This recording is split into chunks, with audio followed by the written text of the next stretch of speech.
Shalom et que toute la gloire et l'honneur soient donnés à notre seul Sauveur et Seigneur Jésus-Christ.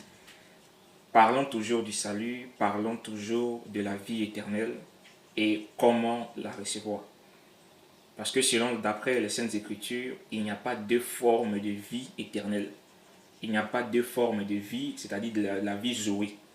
Et selon le livre de Deutéronome chapitre 6, le verset 4 qui dit « Shema Israël Adonai Elohim Adonai Had » Écoute Israël, l'Éternel, notre Dieu, est le seul éternel. Donc on comprend par là qu'il n'y a qu'une seule forme de vie éternelle. Et c'est Dieu lui-même qui est la vie éternelle. C'est Dieu lui-même qui est le Zoé, ce que les Grecs appellent l'immortalité. Donc pour qu'une personne puisse avoir la vie, pour qu'une personne puisse posséder la vie éternelle, cette personne doit posséder Dieu. C'est pourquoi Jésus nous dit dans le livre de Jean chapitre 17, le verset 3, « Or la vie éternelle, c'est qu'ils te connaissent, toi le seul vrai Dieu, et c'est lui que tu as envoyé. » Donc nous comprenons que la vie éternelle se résume d'abord ici par la connaissance de qui est Dieu. Par la connaissance du véritable Dieu, c'est ça qui est la vie éternelle. Et la Bible ne s'arrête pas seulement là, mais il dit connaître Dieu et connaître son envoyé. Donc on comprend que la vie éternelle est attachée. La vie éternelle est reliée avec l'envoyé de Dieu. C'est pourquoi celui qui reçoit l'envoyé de Dieu, il reçoit Dieu. Maintenant, comment recevoir cette vie éternelle? Et on a vu qu'il n'y a qu'une seule manière par laquelle une personne peut recevoir la vie éternelle, c'est lorsque Dieu envoie un de ses serviteurs, c'est lorsqu'il y a un homme mandaté de la part de l'Éternel. Cette personne-là, il vient sous la commission divine. C'est pourquoi nous pouvons voir qu'au temps de Noé, rejeter Noé, c'était rejeter le salut. Rejeter Moïse, c'était rejeter le salut pour son temps. Parce que quoi? Noé était la voie du salut pourvue en son temps. Moïse était la voie du salut pourvue en son temps. Tu pouvais te dire que non, toi tu allais construire c'est-à-dire une arche, tu allais construire un bateau, tu pouvais même construire un Titanic à côté, mais la voie pourvue par Dieu pour le salut, c'était par Noé. C'est à Noé que Dieu avait donné la commission. Bien que Noé était connu comme un soulard, bien que Noé était connu comme un ivrogne, mais c'était lui la voie que Dieu avait pourvue pour le salut. C'est à lui que Dieu avait donné la commission de construire l'arche. Et ceux qui vont rentrer dans l'arche que toi, Noé, tu vas construire, ceux-là auront la vie éternelle. Mais nous allons voir que pendant que Noé vivait, Noé n'était pas le seul descendant d'Enoch. Noé n'était pas le seul qui avait vu Enoch. Écoutons ce que la Bible nous dit. Genèse chapitre 2, le verset 22. Enoch, après la naissance de Métushélah, marcha avec Dieu 300 ans et il engendra des fils et des filles. Donc la Bible est en train de nous montrer que Enoch, le septième, avait des fils, avait des filles. Enoch a eu des enfants. Et les enfants d'Enoch pouvaient se dire, nous, on a la preuve de l'enlèvement. Parce que Dieu a enlevé notre père. C'est-à-dire, on pouvait aller se tenir là où Dieu l'avait enlevé et nous avons des sensations.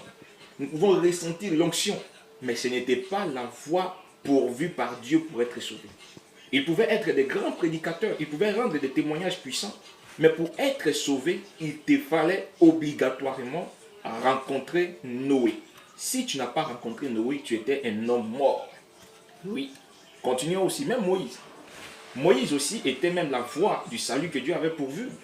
C'est Moïse seul qui connaissait le chemin. C'est Moïse qui avait la parole de la vie éternelle. C'est Moïse qui avait la parole de la vérité. Corée, Abiram, Dathan pouvaient s'élever, mais ce n'était pas eux que le Dieu du ciel avait commissionné. C'est Moïse qui montrait, c'est Moïse qui pouvait vous dire, suivons la colonne de feu. Parce qu'il était le guide suprême que Dieu avait mis ici, sur la terre. Donc tu peux rencontrer Corée, tu peux rencontrer Abiram, tu peux rencontrer Dathan, mais si tu n'as pas vu Moïse, tu n'as pas la vie éternelle.